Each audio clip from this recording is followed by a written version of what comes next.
Assalamualaikum warahmatullahi wabarakatuh. Kembali lagi dengan saya Muhammad Abdin Arham dari Prodi Manajemen Pendidikan Islam NIM 2524010.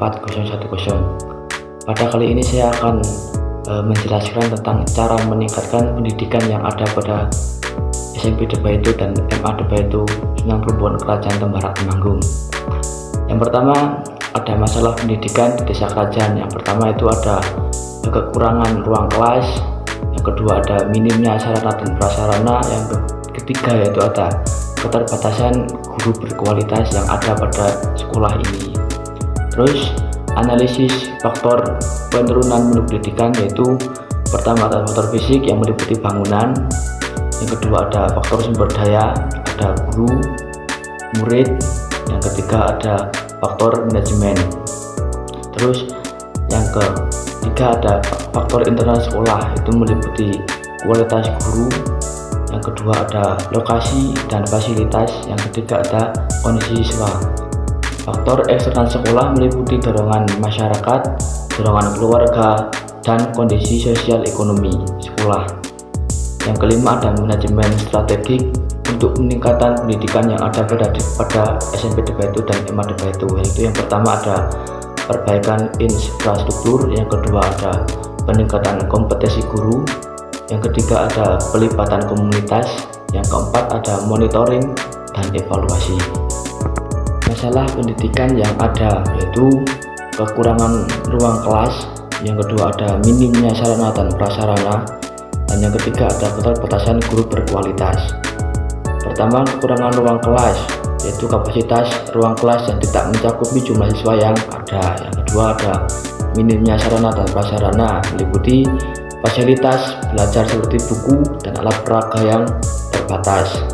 Yang ketiga, keterbatasan guru berkualitas, jumlah guru yang sedikit dengan kompetensi yang perlu ditingkatkan kembali. Analisis faktor penurunan mutu pendidikan, yang pertama ada faktor fisik, yang kedua ada faktor sumber daya, yang ketiga ada faktor manajemen. Faktor fisik, infrastruktur yang kurang memadai dapat menurunkan kenyamanan siswa dalam belajar. Faktor sumber daya, guru kurang pelatihan dan siswa minim motivasi untuk sekolah. Yang ketiga faktor manajemen, perencanaan dan pengelolaan sekolah yang belum optimal. Faktor internal sekolah meliputi kualitas guru, lokasi dan fasilitas, dan kondisi siswa. Kualitas guru, pelatihan guru terbatas dan mode pengajaran yang masih tradisional. Lokasi dan fasilitas, gedung sekolah dan fasilitas yang masih terbatas.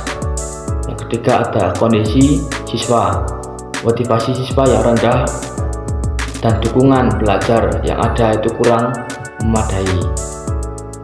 Faktor eksternal sekolah, dukungan keluarga, kondisi sosial ekonomi, dan peran pemerintah dan masyarakat. Pertama, dukungan keluarga meliputi keterlibatan orang tua dalam pendidikan anak masih minim. Yang kedua, kondisi sosial ekonomi, ekonomi keluarga rendah dan berdampak pada akses pendidikan yang ada. Ketiga, peran pemerintah dan masyarakat, yaitu program bantuan pendidikan dan partisipasi pemerintah untuk pemerataan pendidikan yang belum optimal. Manajemen strategik yang perlu ditingkatkan, yaitu pertama pengembangan infrastruktur, yang kedua ada peningkatan kompetensi guru, yang ketiga ada pelibatan komunitas, dan yang terakhir ada monitoring dan evaluasi. Perbaikan infrastruktur, yaitu membangun ruang kelas dan fasilitas pendukung yang memadai untuk proses belajar siswa agar lebih nyaman. Yang kedua ada peningkatan kompetensi guru, yaitu pelatihan dan workshop rutin dengan metode pembelajaran yang inovatif. Yang ketiga ada pelibatan komunitas, yaitu mendorong partisipasi aktif orang tua dan tokoh masyarakat. Yang keempat ada monitoring dan evaluasi, yaitu pengawasan yang berkelanjutan untuk memastikan kualitas belajar pada siswa-siswa itu berkualitas dan sesuai standar kurikulum yang ada. Terus langkah-langkah untuk menyinkronkan itu, yaitu pertama ada identifikasi masalah, terus implementasi strategi, terus ada melibatkan semua pihak dan evaluasi secara berkala. Dengan langkah yang tepat, kualitas pendidikan yang ada pada desa kerajaan, khususnya pada SMP Debaitu dan SMA Debaitu, dapat meningkat dengan pesat dan optimal. Sekian dari saya. Wassalamualaikum warahmatullahi wabarakatuh.